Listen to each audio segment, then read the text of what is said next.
세계적으로 문제가 되고 있는 대기 환경 오염. 대구 또한 그 위험에서 자유롭지 못한데요. 이런 상황에서 대구 도심에 열병합 발전소가 들어선다는 소식이 알려지며 논란이 일고 있습니다. 바이오 SRF라고 하는 것은 전 세계에서 존재하지 않는 에너지이고 이런 폐목재 소각의 경우에는 탄소 중립으로 인정받지 못한다. 폐기물 자체를 그냥 이 민간 사업자의 어떤 그런 수익을 위한 어떤 그런 모깃감으로 그렇게 준다는 어떤 그런 문제가 있을 것 같습니다. 주민들의 거센 반발에 달서구는 물론 대구시 전체가 들썩이고 있는 지금. 열병합 발전소의 결정은 잘못된 것이었습니다. 대구가 가지고 있는 모든 행정력과 시민들의 물리적 힘을 빌려서라서 그 시설은 들어오지 못하도록 할 겁니다. 대구 도심에 들어서게 될 바이오 SRF 열병합 발전소. 과연 이대로 괜찮을까요? 네, 지난해부터 계속해서 논란거리가 돼 오고 있습니다. 성서산업단지 내에 열병합 발전소의 건설 관련 논란거리입니다. 네, 오늘 이와 관련해서 송민서 리포터와 먼저 이야기 나눠보겠습니다. 네. 어서 오세요. 네, 안녕하세요. 방금 말씀하셨듯이요. 오늘 집중 취재에서는요. 대구 성서공단의 열병합 발전소 건립 문제에 대해서 자세하게 이야기를 한번 나눠보도록 하겠습니다. 네. 달서구 성서산단에 세워질 예정인 열병합 발전소는요. 이 대구 도심의 또 대기 오염과도 밀접한 연관이 있어서 아주 더 큰 논란이 되고 있습니다. 그래서 먼저 대구의 대기 오염이 얼마나 심각한 상태인지 저희가 알아봤는데요. 우리 지역 대구는 연평균 미세먼지 농도가 작년 한 해 기준으로 전국 평균 39 마이크로그램보다 낮은 37 마이크로그램으로 측정이 됐습니다. 이는 환경부 기준인 50 마이크로그램보다는 낮지만 세계보건기구 WHO의 기준인 20 마이크로그램보다는 꽤 높은 수치인 것을 볼 수가 있는데요. 네. 특히 대구에 도심 산단이 많은 것 또한 대기오염에 큰 영향을 미치는 것으로 나타났습니다. 작년 4월 서울시립대에서 연구한 대구 도심 산업단지의 대기오염 실태와 위해성 조사 결과를 한번 보면요. 대구의 모든 산단에서 다량의 발암물질이 검출이 됐고 그중에서도 성서산단에서는 1급 발암물질인 벤조피렌으로 인한 발암률이 세계보건기구의 기준보다 산단 내부는 10배 이상, 산단 주변은 8배나 높게 나타났습니다. 이렇듯 대기오염이 심각한 성서산단 내에서 또 다른 열병합 발전소가 건립된다는 소식을 듣고 지난달 시민들이 한 목소리를 내기 시작했습니다. 화면으로 함께 만나보겠습니다. 지난해 12월 달서구 성서 지역의 한 사거리. 이곳에서 폐목재를 태워 전기를 만들어내는 열병합 발전소 건설 반대를 위한 주민들의 촛불 집회가 열렸습니다. 저희가 한 달 전부터 여기 성서 지역에 공기오염이 굉장히 심한데도 불구하고 공기를 또 해치는 새로운 발전소가 생긴다는 말을 들었습니다. 그래서 성서 지역에 있는 단체들을 중심으로 해서 이런 발전소가 생기지 않도록 반대 운동을 벌여가고 있었는데요. 첫 번째로 저희가 월배 지역에서 첫 번째 촛불 집회를 했었고요. 그리고 그 작업을 더 많은 분들에게 알리기 위해서 오늘 성서 지역에서 또다시 제2회 촛불 집회를 계획하게 되었습니다. 이미 심각한 상태의 대기오염이 진행되고 있는 달서구에 또 하나의 열병합 발전소가 들어서게 된다면 가장 큰 문제는 인근 주민들의 건강 문제일 텐데요. 자신들의 삶의 터전에서 숨쉴 권리를 주장하고 나선 주민들. 한마음 한뜻으로 가두 행진에 동참했습니다.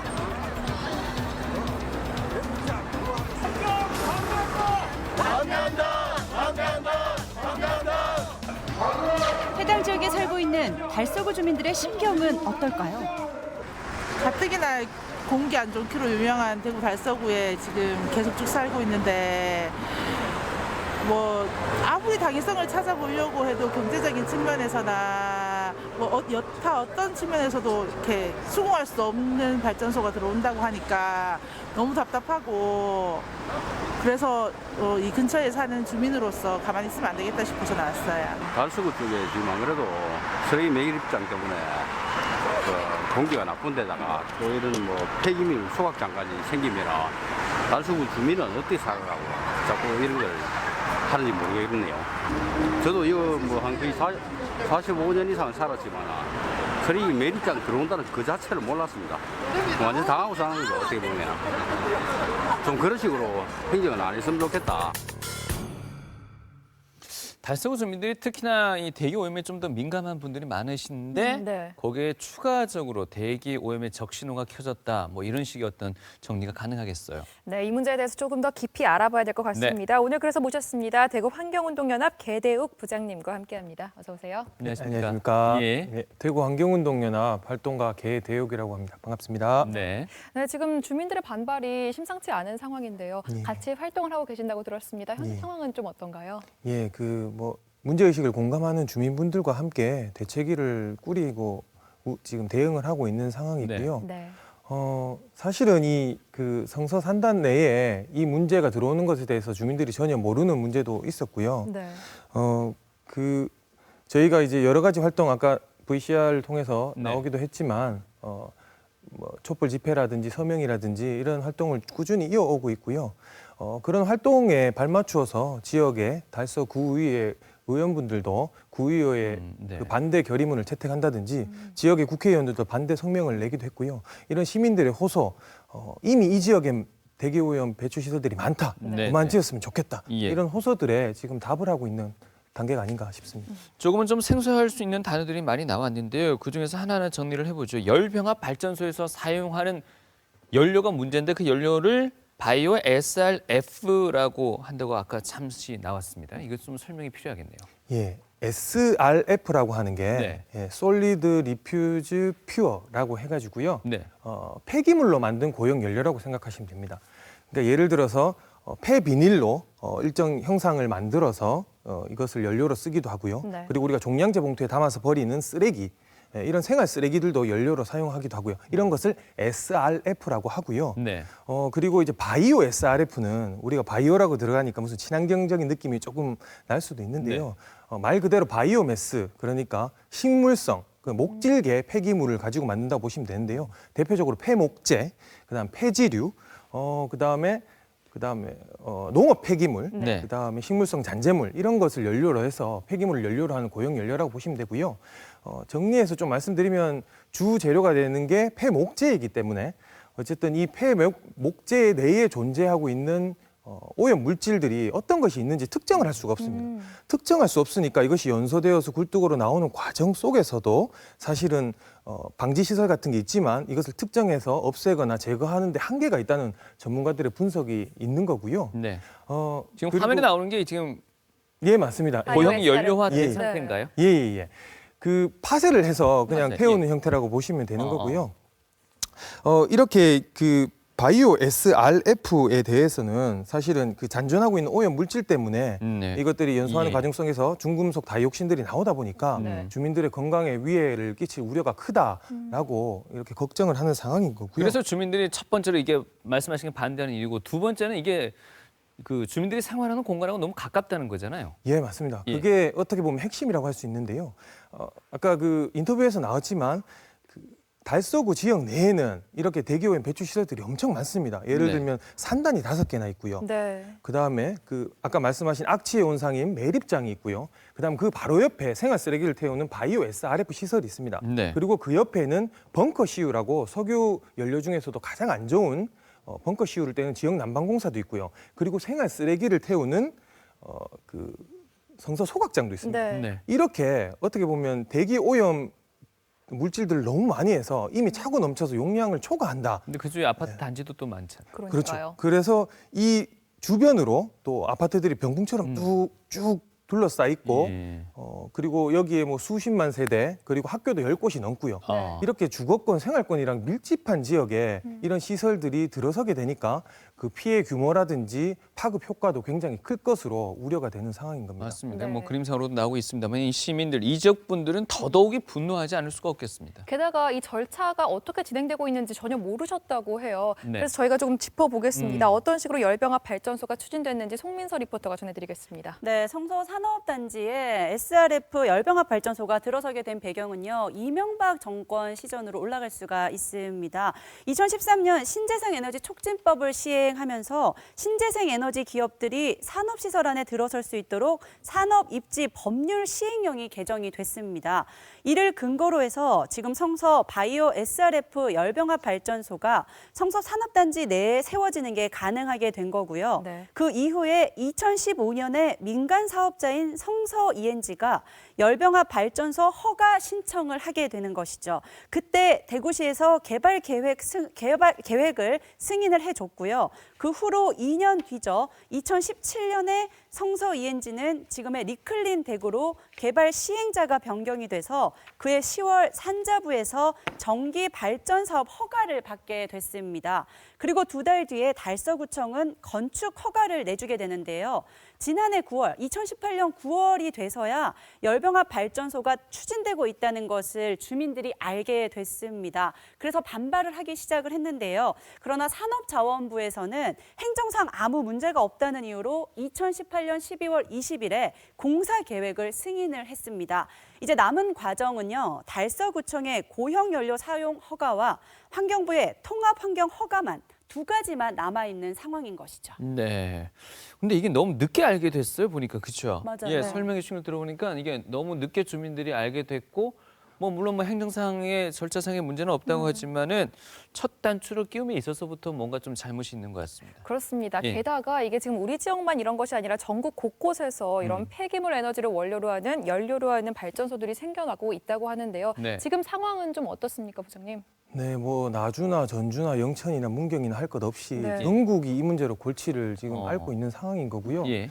그 사실은 폐기물, 우리가 버리는 쓰레기를 에너지화로 한다는 것 자체는 굉장히 신중하게 접근을 하고 그리고 어떤 문제가 예상되는지 네. 또 철저하게 어떻게 관리할 것인지 그 틀을 마련하는 거가 굉장히 노력이 기울어져야 되는데 앞서 말씀하신 것과 같이 이명박 정부 때는 그 규제를 완화하는 것으로 이렇게 빗장이 풀어진 측면이 있고요. 네네. 박근혜 정부 때는 이런 데다가 오히려 가중치까지 주면서 오히려 장려하고 활성화했기 때문에 이것이 좀 우후죽순하게 민간 SRF 시설들이 난립하게 된 거 아닌가 싶습니다. 네, 이렇게 난립할 수밖에 없었던 이유 짤막하게 또 설명을 붙여주셨는데 그 전문가들의 의견도 저희가 직접 화면에 담아봤습니다. 함께 보시죠.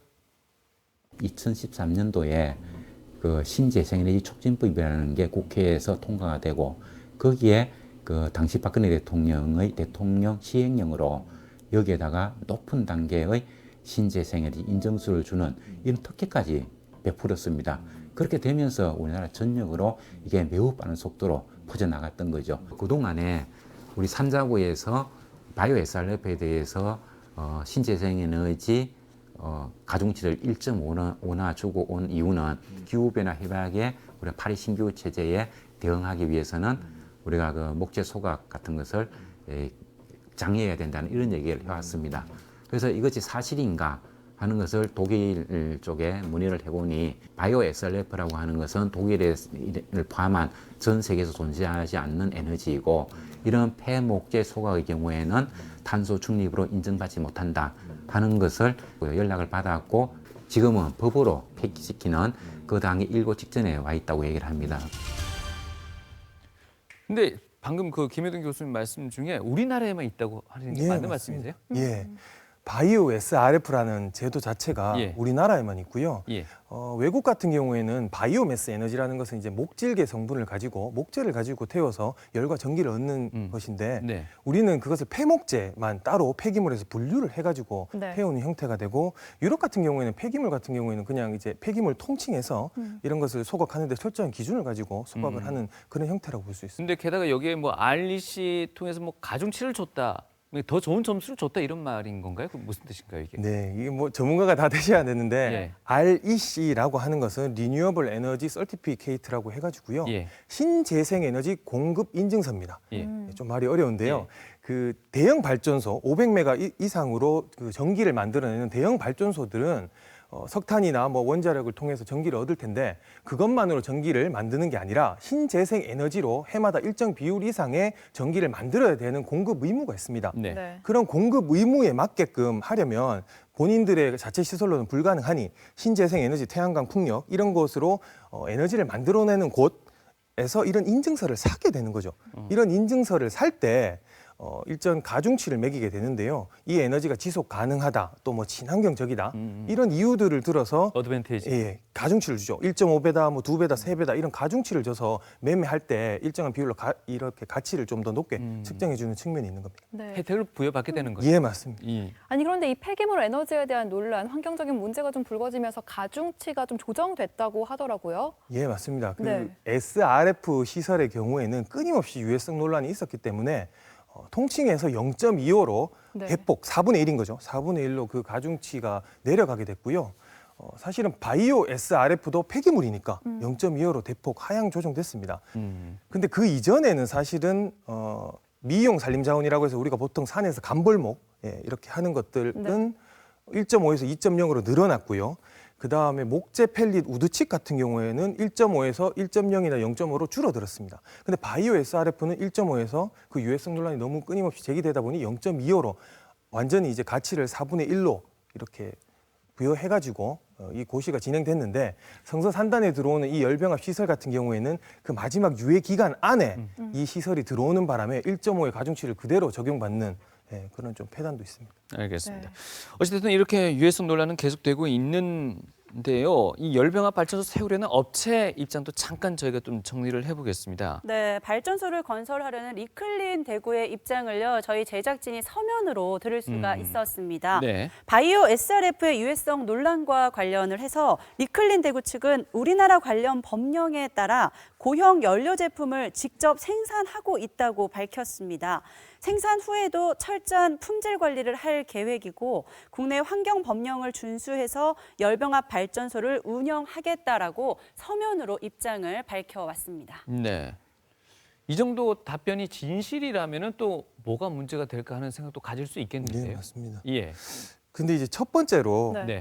이제 앞서서 말씀드렸지만 이 시설이 들어서는 곳을 우리가 봐야 됩니다. 그러니까 달서구가 대기오염 취약 지역이기도 하고 대기오염 배출 시설들이 밀집해 있다 보니 네. 안 그래도 위험 요소가 크고 그 오염 총량들이 많은 상태에서 추가적인 오염원이 들어오는 문제이기 때문에 네. 이게 다른 곳과 비교해서 좀 설명할 수가 없겠고요. 예. 그만큼 이제 그 개별 시설 단위로 기준치 이하다 이런 것을 따질 게 아니라 달서구 전체를 두고 어떤 대책을 마련해야 될 정도로 시급한 상황인 거고요. 네. 그리고 아무래도 이 주거권에 밀집해 있다 보니까 그 피해 양상들이 더 다양하고 심각하게 나타날 수 있는 우려가 큰 거고요. 사실은 우리나라의 모든 환경 문제들이 그렇지 않겠습니까? 이렇게 못 믿겠다는 네, 규정이 있고 하지만서도 그것을 지키지 않고 FM대로 하지 않기 때문에 이런 일들이 불거지게 되고 사실은 SRF라는 것 자체가 우리가 이제 믿을 수 있는 시스템이냐라고 따져봤을 때 그 제조하는 과정, 유통하는 과정, 사용하는 과정 속에서의 신뢰도가 이미 많이 무너져 있는 상태이기 때문에 이것이 제도적 보완이 되지 않는 상태에서 계속해서 추진되는 것은 끊임없이 사회적 문제가 제기될 거라고 봅니다. 네, 이런 네. 문제들 때문에 주민들은 지금 심각하게 반발을 하고 있는데 그런데 또 업체 측에서는 이런 주장도 합니다. 지역사회에 도움이 될 수 있다. 이건 어떤가요? 네, 그 부분과 관련해서는요, 리클린 대구 측에서 성서 산업단지 입주 기업들에게 LNG 연료 대신에 저렴한 가격에 증기를 제공하는 한편 친환경적인 에너지 생산 방식으로 지역의 환경 오염을 저감하고 지역 주민 고용을 창출할 수 있다라는 서면의 답변을 전해왔습니다. 이와 관련해서 저희 제작진이 전문가들의 의견을 한번 들어봤습니다. 함께 보겠습니다. 이 성서산단에 입주해 있는 기업 대수가 3,000개가 넘는 걸로 알고 있습니다. 그런데 1일 40톤의 전기를 생산해가지고는 10여 개 업체밖에 전기를 공급할 수밖에 없는 양이라고 합니다. 그리고 지금 기존에 지금 이 리클린 대구와 가계약을 맺은 이 업체들 대부분이 그래도 상대적으로 청정연료인 LNG나 LPG를 지금 사용하고 있는 상황이기 때문에 대기 오염을 줄인다는 주장도 우리가 파악한 바로는 허구인 걸로 알고 있습니다.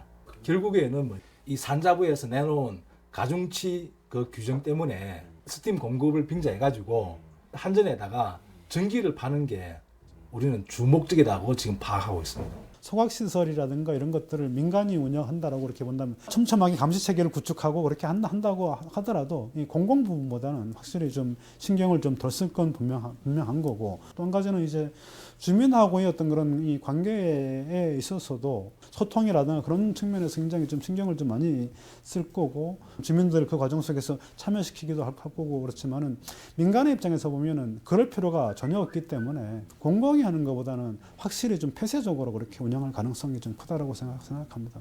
그러니까 이 폐기물 자체를 그냥 이 민간 사업자의 어떤 그런 수익을 위한 어떤 그런 모깃감으로 그렇게 좀 준다는 어떤 그런 문제가 있을 것 같습니다.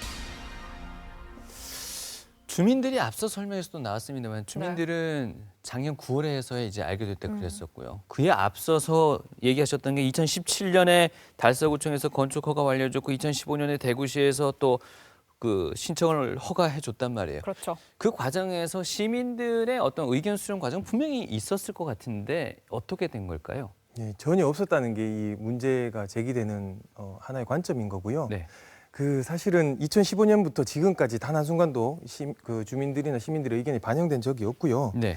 뭐 규정대로 했다, 의무사항이 아니었다 이런 말들만 되풀이 되다가 반대 여론이 또 이제 거세지다 보니 또 이렇게 좀 약간 입장을 선회하는 듯한 뉘앙스도 풍기는데, 사실은 준용할 규칙들이 있었습니다. 이미 대구에는 친환경적인 에너지를 안정적이고 또 효율적으로 수급하기 위한 정책 수립을 위해서 솔라시티 조례라는 것을 만들어 뒀거든요.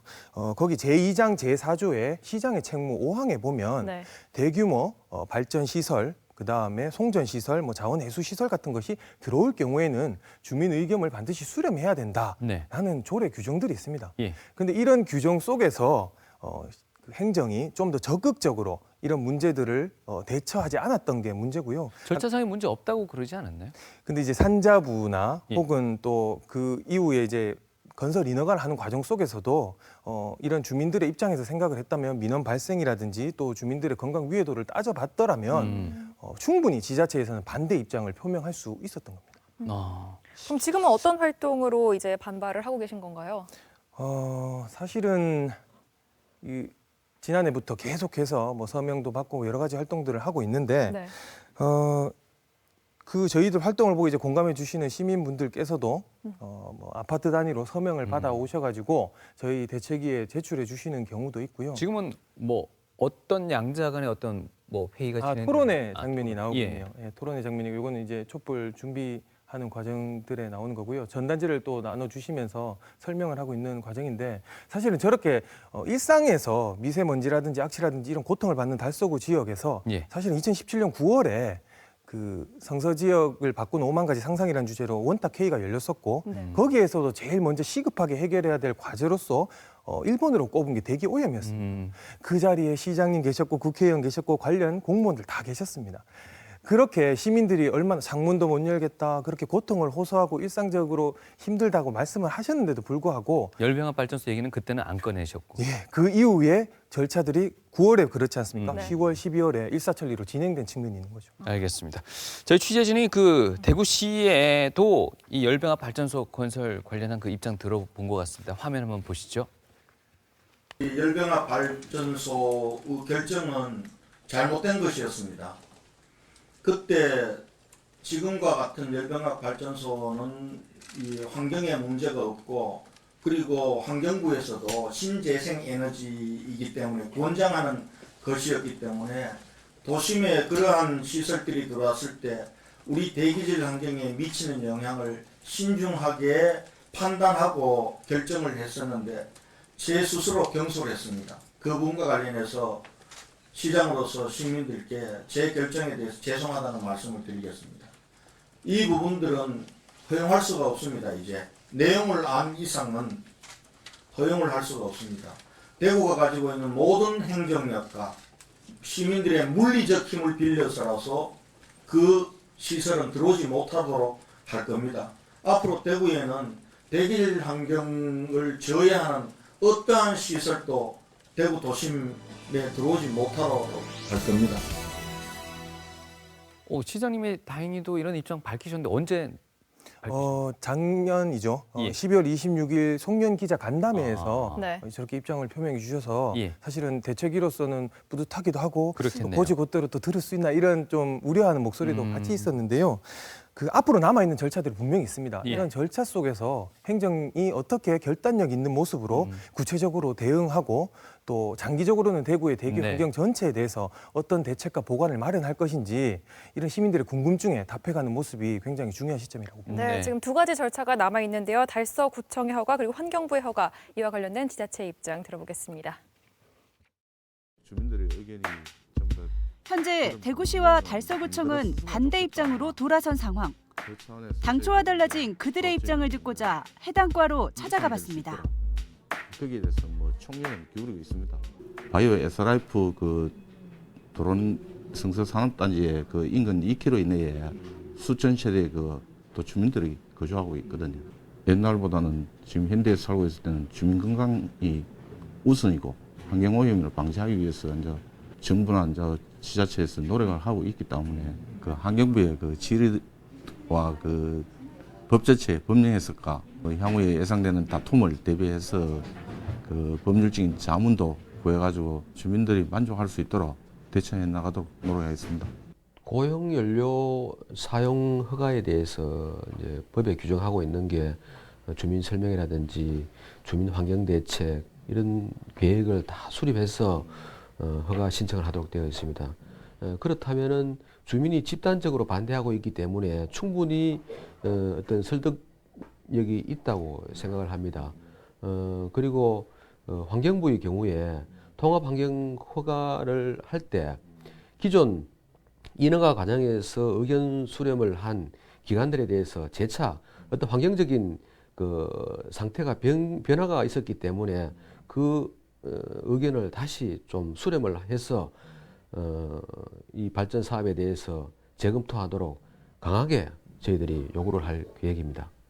그리고 향후에 발전 사업이 무산되었을 경우에 소송이라든지 심판이라든지 이런 게 제기됐을 경우에 저희들이 달서구와 적극 협력해서 이 문제를 같이 해결해 나가도록 할 계획입니다.